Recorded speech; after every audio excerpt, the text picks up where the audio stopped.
சிம்ம ராசி நண்பர்களே, குரு பயிற்சி பலன்கள் இந்த ஆண்டு எப்படி இருக்கு அப்படின்னு பார்க்க போறோம்.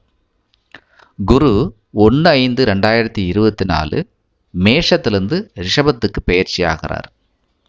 பொதுவாக சிம்ம ராசியான நீங்க விடாமுயற்சியோட எதையும் சாதிக்கும் வல்லமை கொண்டவங்க. தன்னுடைய கௌரவம், தன்னுடைய குடும்பம், தன்னுடைய குலம், தன்னுடைய ஊர், தன்னுடைய உறவு, தன்னுடைய நாடு அப்படின்னு சொல்லிட்டு அன்பா இருக்கக்கூடிய ஒரு அற்புதமான ராசிக்காரங்க நீங்க. சிங்கம் போல இருப்பீங்க. நீங்க இருக்கிற இடம் சிங்கம் போல நீங்க இருப்பீங்க. உங்களுக்கு அத்தனை வலிமையும் உங்களுக்கு உண்டு.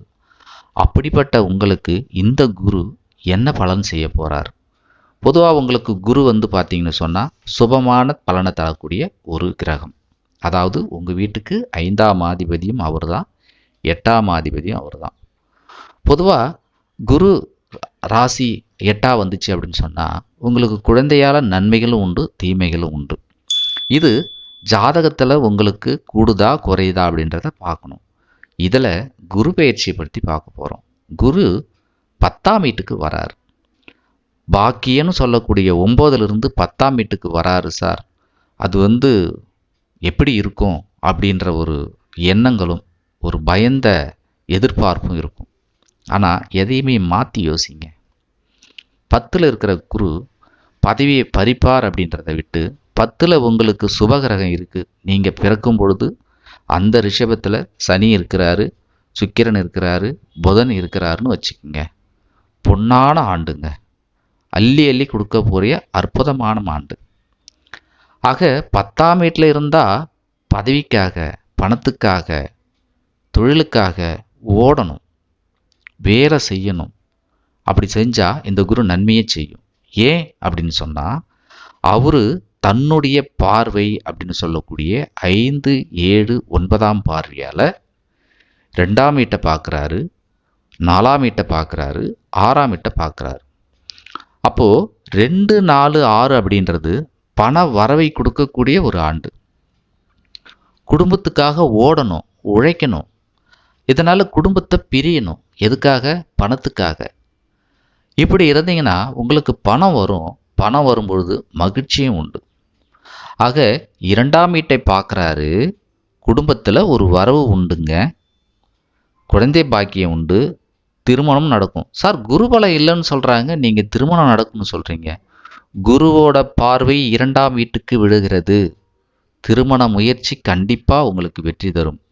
அதற்கு சாதகமாக உங்களுடைய ஜாதகத்தில் திருமணத்தை தரக்கூடிய திசாபுத்தி இருந்துச்சுன்னா நிச்சயம் குரு திருமணத்தை நடத்தி வைக்க சப்போர்ட் பண்ணுவார். 4ஆம் வீட்டை பார்க்குறாரு.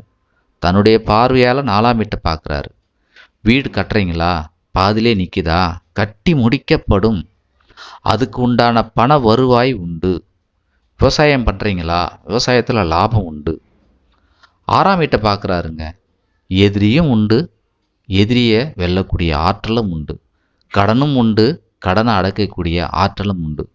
அப்போ இந்த குரு பயிற்சியை நீங்கள் எப்படி பார்க்கணும்? உழைக்கும் ஆண்டாக பார்க்கணும்.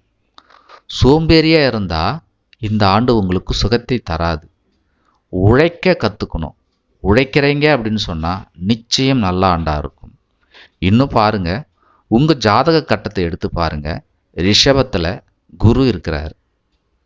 அற்புதமான ஆண்டு.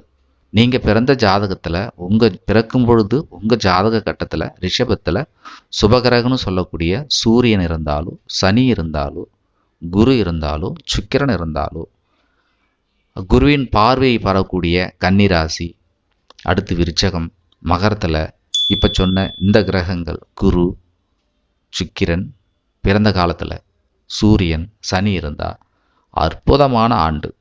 ஆக டிவி பேப்பரில் வரக்கூடிய குருபலம் இல்லை அப்படின்றதெல்லாம் மாறி கூரையை பிச்சுக்கிட்டு கொட்டுதுன்னு சொல்கிற அளவுக்கு குரு உங்களுக்கு நல்லதையே செய்வார்.